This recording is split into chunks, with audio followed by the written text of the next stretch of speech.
Alright, so welcome back everybody. So for this video, I'm going to be reviewing the cards from the Dark Ages expansion of Dominion. Now, this is one of my most favorite expansions. This is also one of the biggest expansions. I mean, look at all the different kingdom cards there are. This isn't even all of them. There's just so many. So I'm going to try to keep it as brief as possible, as much as I can. And who knows, maybe it'll have to be 2 videos long because this is such a big expansion. But let's get started, since we don't have a ton of time, right? Okay, now my most favorite card is what you're looking at right now, Rats. I've had more fun playing this card than like any other card in all of Dominion. And my friends, well, they know that for sure. Now, you have to be careful with this card because you can easily end up with a deck with just rats. It is quite possible you can get too carried away and the rats will literally eat up your deck.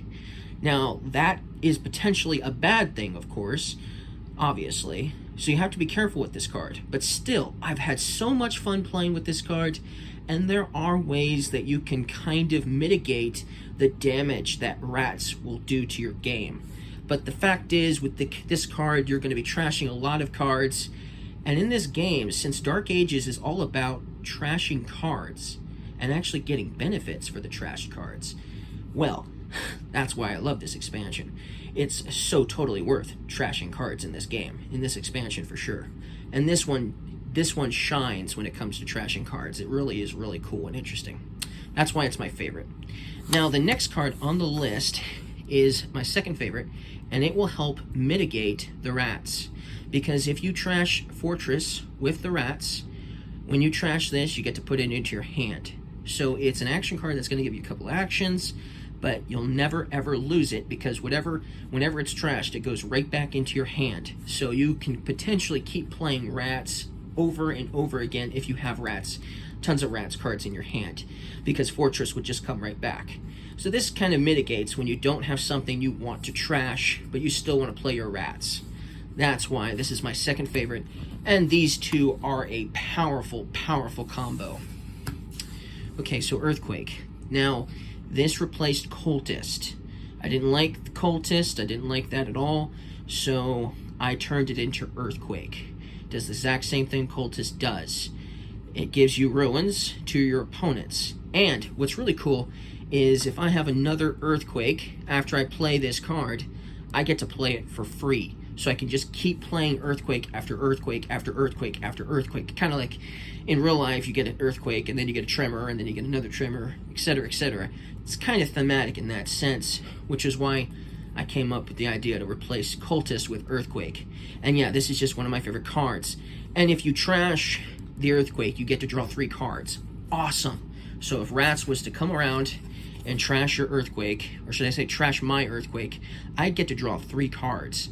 So powerful indeed. A nice one, for sure. Okay, I like Death Card a lot, too. It gives you 5 treasure. Powerful, right? But then you get Ruins as well. So when you gain it, you get Ruins. Now, Ruins are awful cards. They're action cards that do absolutely nothing to help you out. They're completely, absolutely useless. Like, here's some Ruins. So you can still play them as if they were an action, but if you played a Ruined Village, all you'd get is an action. You know, and some of these, obviously, won't even give you actions either, but they'll do something else, like give you an extra buy, or money, or draw a card, but that's all they do. Completely useless, but that's all they are. Just a big filler. They're not like minus point cards, at least. But yeah, you're going to get 2 of these if you gain a Death Card. But the cool thing is, when you play Death Card, you may trash an action card from your hand. If you don't, you'll have to lose the Death Card. So it could potentially be a one-time use, which is why gaining the Ruins is really cool, because now I can just use one of the Ruins I gained earlier with the Death Card, so I can keep playing Death Card for that powerful treasure, powerful amount of treasure. Death Card, definitely one of my favorites. That's why it's number 4. Okay, Hermit is really cool. With Hermit, you can trash cards, and then you may trash a non-treasure card. So you can't trash treasure cards with the Hermit. okay? But still, that's pretty useful. Trash a couple of other cards that are useless, or, you know, whatever action cards you want to trash. It would work well with rats, too. Because even if you trashed rats, you would still get to draw a card if you trash rats. And that's another thing. Rats can never trash itself. You'll never be able to trash rats with another rats. So that's why it's dangerous. But then you can use this card to gain a card costing up to 3. Now, here's where it's interesting. When you discard this from play, if you didn't buy any cards with this card, so if you played a Hermit and you didn't buy cards, all you did was gain cards, but you didn't buy cards, you can exchange this Hermit for the Madman in the Madman pile. The Madman is a one-time use card, but it gives you 2 actions, and then you literally get 1 card for every card in your hand. So if you have 4 other cards in your hand when you play this, you're basically getting 4 more cards plus 2 actions. Powerful, but it's a one-time use, then it's gone for good. So getting a bunch of Hermits is really fun, so that way you can have some powerful turns with the Madman. It's just a nice combo, a nice little strategy, and that's why Hermit is obviously one of my favorites. Okay, so Ironmonger. Well, this one's really cool because potentially when you play it, you could basically get 2 actions with this card, or you could get 2 cards with this card, or you could potentially get a card, action, and treasure with this card. So it's really cool. I really like that a lot, that even though you don't get 2 actions every time you play it, you could potentially get 2 actions. And you're getting to draw a card still, which is cool. And you may even discard the card that you reveal. So if it's something you don't want, you can still discard it too. Still getting the awesome little benefit too. So that's why Ironmonger is one of my favorites. Squire is one of the cheapest cards there is in the game, and it's also really fun to play with. You get so many choices, 2 actions, 2 buys, gain a silver. You always get a treasure when you play it. And if you ever trash the Squire, you'll gain an attack card if there is one. So that's really cool. I like that. That's one of my favorites. Okay. Ruined Fountain is another one of my favorites. It replaced Mystic. Ruined Fountain is actually one of the more interesting cards because you can name a card and then reveal the top card of your deck. And if you guess it right, then you get to put that card into your hand. Now, there was one from Intrigue that did the same thing, but it made you draw a card every time you played it. This one doesn't make you draw cards. So if you had a couple of Ruined Fountains in your hand, you played it first, you named a card, you didn't get it right, well, you know what the next card is going to be, and you have another Ruined Fountain. So now you know for sure which card you're going to get. That's really cool. I like that a lot. Much more than, obviously, the one that was in Intrigue. That's why it's in my top 10. Bandit Camp. Now, Bandit Camp is just a really good village variant, but then every time you get it, every time you play it, you get a spoils from the spoils pile. So you get this, which is basically a temporary gold. When you use it, it goes back to the spoils pile. But you still get a gold, basically, every time you play it. It's just temporary. If you're playing this a lot, you'll never run out of spoils. So you can just keep using them. That's why I like Bandit Camp. That's why it's in my top 10. Now, Altar is also in my top 10. This one, you can trash a card, any card you want, and you'll gain a card costing up to 5. That's awesome. It's a good way of getting rid of cards you don't want, and it's also a good way of getting more powerful cards too. And if you're using this to trash cards, action cards that have effects that activate when you trash them, like gaining cards and other things, a whole plethora of possibilities will open up for you. That's another reason why this expansion is so fun to play with. That's Altar. Okay, so we're doing the next 10 now, and I really like these cards too, the next 10. So it's hard to really pick my favorites after this because they're all really good still. With Rogue, it's an attack card. So if there are any cards in the trash, you're going to gain one of them costing from 3 to 6. If there isn't, though, you get to attack your opponents. So if there are cards in the trash costing from 3 to 6, you gain one of them. Otherwise, every player reveals the top 2 cards of their deck and trashes one of them costing from 3 to 6, discards the rest. Still, that's really interesting because let's say they end up trashing an action card costing from 3 to 6. They're going to get that benefit if it's like drawing a card, or if it's trashing like something that's going to give them an action card or something like that. That's really cool. That will still trigger for them. That's a really cool effect.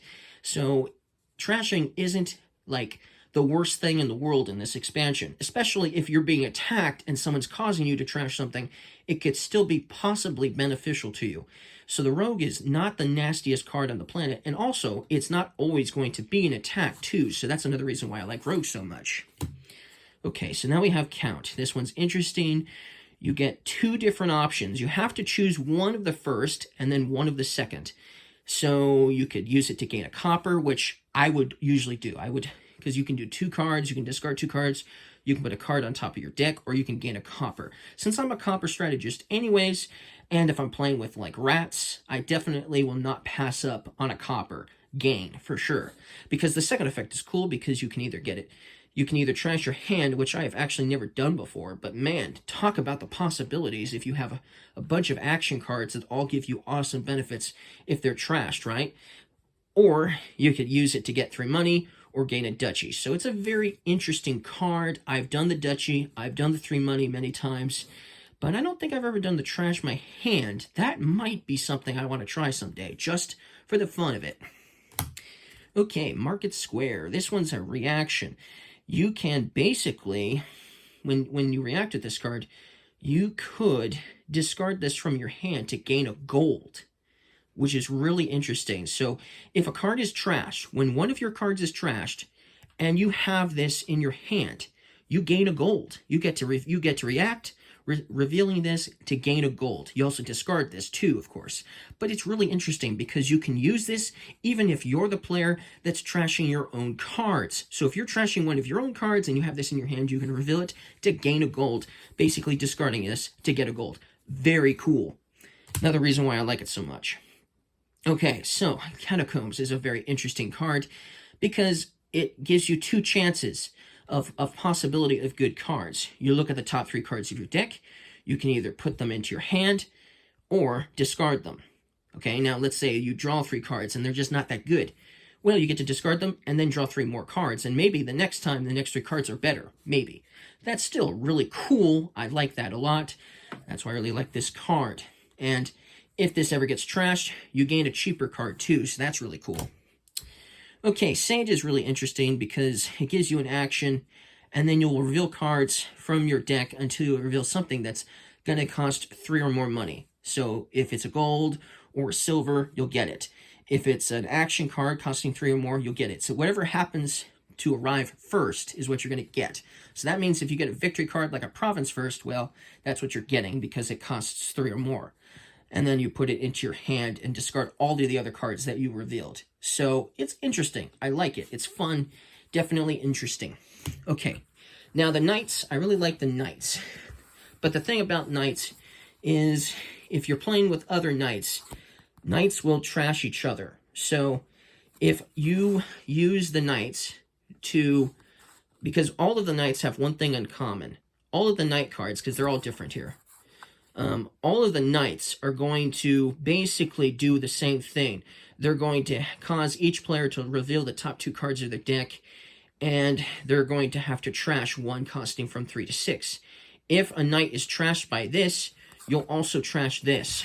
So, if Sir Michael used its effect, and its second effect, and it caused a player to lose Sir Bailey, then the player who played Sir Michael would lose his Sir Michael, and the player who revealed Sir Bailey would lose his Sir Bailey. So you're going to, since that's a possibility of happening, that's why I don't like this as much as some of the others I've mentioned, because it's quite possible you could lose your precious knight, because some of these knights are really cool. Like Sir Michael is definitely my favorite knight here, because before that it goes into equation, which is, this is still an attack card obviously, before that goes into equation, you get to cause everybody to discard down to 3 cards in hand. So it's a militia, and then it also trashes potential cards costing from 3 to 6. So that's powerful.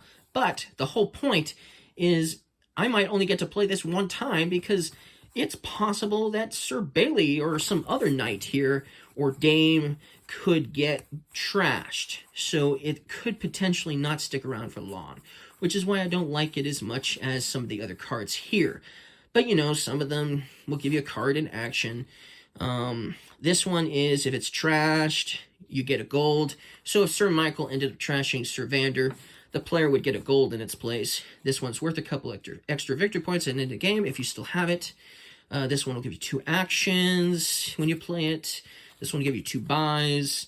This one allows you to trash up to 2 cards from your hand. This one gives you 2 cards. This one allows you to gain a card costing up to 3. And this one gives you 2 treasures. So they all do something different, but they all do something that's exactly the same. They are all going to possibly trash cards costing from 3 to 6. So, like I said, the knights are cool, but because you could potentially lose them, that's why they're not necessarily my favorite. They're just pretty good. That's all I can say. So that's the knights. Okay. Now, the next 2 cards I like really well, for sure. Beggar here is you'll gain 3 coppers to your hand. Now, I'm a copper strategist, so I have played Beggar a lot, and I use it to gain 3 coppers all the time, especially if we're playing with rats. I like to definitely get more coppers if I can to mitigate the damage that the rats are going to do to my deck. So I can keep playing them for their effect, but also possibly trash some coppers in the process as well. So, definitely an interesting card. But the reaction is also interesting because if a player plays an attack card, you may first discard this and you get 2 silvers in its place. So this is basically interesting that you can get 2 silvers if you discard this after you react from an attack card. And you get to place 1 of them on top of your deck. But still fun and interesting. A potential silver strategy / a copper strategy is very interesting. Now, because I say silver strategy because this expansion actually has what I would call a silver strategy. The feudum here is worth victory points per silvers you have, rounding down. And so if you're playing cards that give you tons of silvers, like the beggar here could potentially give you tons of silvers, well, this could potentially be worth a lot of victory points at the end. And if you trash this, you gain 3 silvers. So if you have a bunch of feudums and you want to get more silvers, so you can make this worth more points, you can trash one and get more silvers even faster. So feudum is really interesting. Okay, so junk dealer. Okay, so this one's just nice and simple and allows you to trash a card from your hand. It's good. This one's going to give you 4 cards, but the cool thing about it is if you trash this, you gain a duchy or 3 estates. Gaining a duchy is totally worth doing. That's a pretty cool effect if it ever gets trashed. Forager. Now this one's interesting. Trash a card from your hand, and then you get money per differently named treasure in the trash. So if there's a variety of different treasures in the trash, you're going to get extra treasure for this, plus a buy, plus the action. So it's really cool. Trash a copper, trash a silver, trash a gold, and this will be worth +3. This will be worth +3 treasure every time you play it. Powerful, right? I love that. That's really cool. I like that a lot. Okay, so Marauder. So with this one, you get spoils, which is cool. I like that. You get spoils. And it's an attack card that gives out ruins. It's okay. I mean, it's not super awesome. It's an okay attack card. I like it well enough. It's a good one. So, Marauder. That's pretty good. Okay, Grave Robber is similar to that other card that I showed you earlier, Rogue, but it was an attack card. Grave Robber is not an attack card. With this one, you'll gain a card from the trash, just like with the Rogue, costing from 3 to 6. Or you can trash an action card from your hand and gain one costing 3 more than it. So you could potentially, trash a 5 to gain a province. I like that. That's really interesting. Or you could trash, or you could gain something from the trash. It's up to you. Gives you a couple of different choices. It's very interesting still. And it's enjoyable. I like this one. Yeah, it's Grave Robber. Okay, so Counterfeit. Now, for a while I didn't like this one, but it's actually pretty good. This one is a nice one to basically get rid of your coppers, but still utilize them for a short period of time. This will allow you to play a treasure from your hand twice. So you could play it to basically turn your copper into a silver, but then you trash the copper afterwards. So if you had a bunch of these, you could use it to get rid of some coppers really fast, basically turning them into a temporary silver, and then you have an extra buy for each of these counterfeits. So you could potentially get rid of some of these coppers that you've utilized this with to get some silvers, or maybe get rid of some silvers to get some golds. Counterfeit is a pretty interesting little treasure card. definitely worth playing with. Okay, Minstrel. The Minstrel is not one of my favorites, but it's not the worst card either. It's a okay village variant. You get to reveal 3 cards with this, and you have to discard all the cards except for actions. So basically, this is going to allow you to basically filter out treasures and victory cards and other cards, basically making it so that the top 3 cards of your deck will be action cards. Okay, now that would also include ruins, because those are action cards.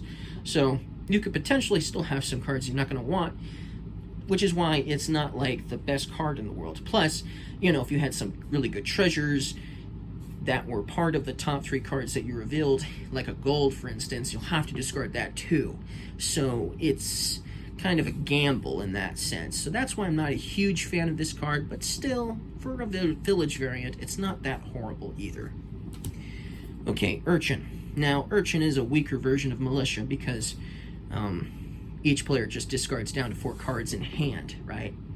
But what's really interesting about the Urchin is if you ever end up playing 2 attack cards, so if you have 2 attack cards in play, you may, so when you play another attack card while this is in play, so if you already have the Urchin in play and you play another attack card, you may first trash this Urchin to receive a Mercenary. Now, unlike the Madman, which doesn't stick around for long, the Mercenary will stick around for the rest of the game, and it's an attack card as well. But in order to do its attack, you first have to trash 2 cards from your hand. That's why I'm not a huge fan of the Mercenary, because you still first have to trash 2 cards from your hand. You don't have to trash 2. It says you may trash 2 cards from your hand. And if you did, you get 2 cards, you get 2 treasure, and each other player discards down to 3 cards in hand. So it becomes a Militia.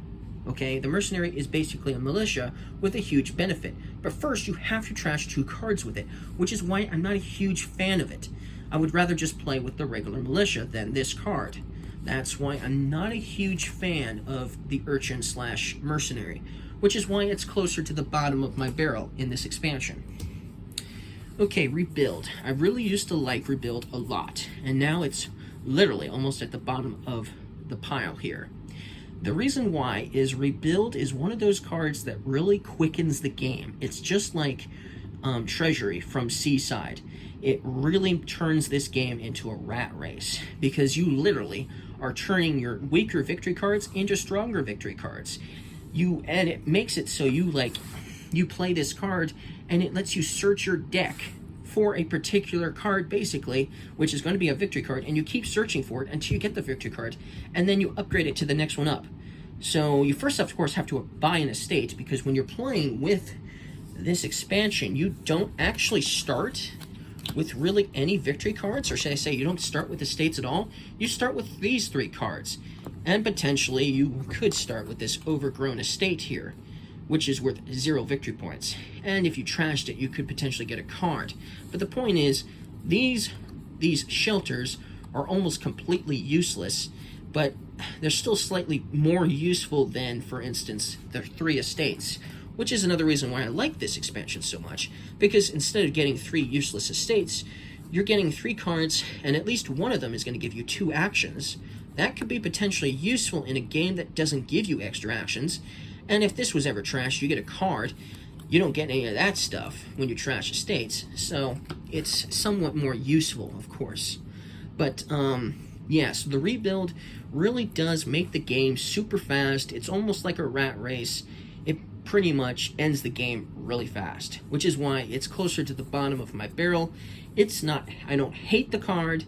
If I want to play a really quick game, I might play with it, but most likely it's whoever can get these the fastest, whoever gets more rebuilds and who can get the most estates, that's going to win the game if you play with Rebuild, which is why I could see them replacing this card someday because of that situation, which is why it's, you know, so close to the bottom of my barrel here. Okay, so this is almost the complete bottom here. Armory is just kind of boring. You get a card costing up to 4. Super boring. Okay, Band of Misfits. I'm not a huge fan of this one, but you can use it to play a cheaper action card in the supply. That's all it is. That could be anything costing 4 and down. But still, I just don't like it that much. Okay, actually, honestly, this card I probably like more than this card. So I like this one more than Band of Misfits. This one is like Throne Room. Actually, I think I like this one better than Throne Room, because you get to play an action card from your hand twice, just like with Throne Room, but you have to trash it. So you're losing your action card, but then you're gaining one costing exactly one more than it. So if it was a 3 costing action card that you got to play twice, now you can get a 4 costing action card in its place. So you don't potentially lose it, you potentially could be getting something better, which is why I think I like it better than Throne Room, but it's still not my favorite card on the planet, which is why it's basically in the bottom of the barrel. And then obviously Band of Misfits I don't like as much as Procession. Now this is literally, these last 5 cards are literally the bottom of the barrel. This is the bottom of the barrel for me. With Scavenger, you can put your deck into your discard pile, and then you get to put 1 card from your discard pile to the top of your deck. So, you know, it gives you a chance to look for your favorite card and put it on top of your deck. That's all it does. And then obviously you're gonna have to shuffle your discard pile at some point when you're supposed to, obviously, to get a new deck, because you're only going to have 1 card in your deck. Basically, that's what's going to happen with Scavenger. Not my favorite card, definitely one of the worst. Okay, Vagrant is not so bad. It actually might be better than Scavenger, but because this one basically ensures, this helps you get rid of some of the cards you don't want out of your deck and put them into your hand. So you get a card, which is nice, and then if the top card you reveal is a Curse, a Ruins, a Shelter, or a Victory card, you get to put it into your hand. So you could potentially be getting 2 cards, one of which is useless, obviously, but it makes it so that way possibly your next turn is a little bit better, maybe. So that's why it's not that bad, but it's not like super useful. I still probably like it more than Scavenger, actually. Okay, so Poorhouse. Poorhouse probably would be on the bottom of the barrel, but because it's the only action that costs 1 money, it's kind of interesting in that sense. It's unique, which is why I like it more than these 2 here. But if you have treasure when you play this in your hand, your Poorhouse will literally take you to the poorhouse for sure, which is why it's the bottom of the barrel. Okay, so Pillage. Pillage is an attack card that lets you discard a card of your choice from a player's hand. That's an interesting idea. Most people aren't going to like that. But it's also a one-time use. You play it, you trash it. You do get 2 spoils from the spoils pile, so that's cool. But I don't know, I just don't like this that much. I think I used to hate it, but now I just kind of dislike it. I don't hate it anymore, but I definitely dislike it. And then Storeroom, I just don't see this one being useful. I mean, you get a buy, you discard any number of cards, then you draw that many, then you discard any number of cards for +1 money each. You could potentially get some money out of this, and you could potentially not get money out of this. That's maybe a little bit better than Cellar. I can't really know. I don't really know for sure if it's better than Cellar or not, but I just don't think I like this at all. In fact, I'd have to say I almost hate this card, Storeroom. Okay? I think I hate this one. Just because of that. Maybe almost hate, anyways. But that's all the cards from Dark Ages. That's all of them. Tons of cards. I absolutely love this expansion. And with the exception of the last few, the very last few, I think I like all of the cards in this expansion. So thank you guys for watching. Don't forget to leave a like if you guys liked this video. And I'll see you guys again next time.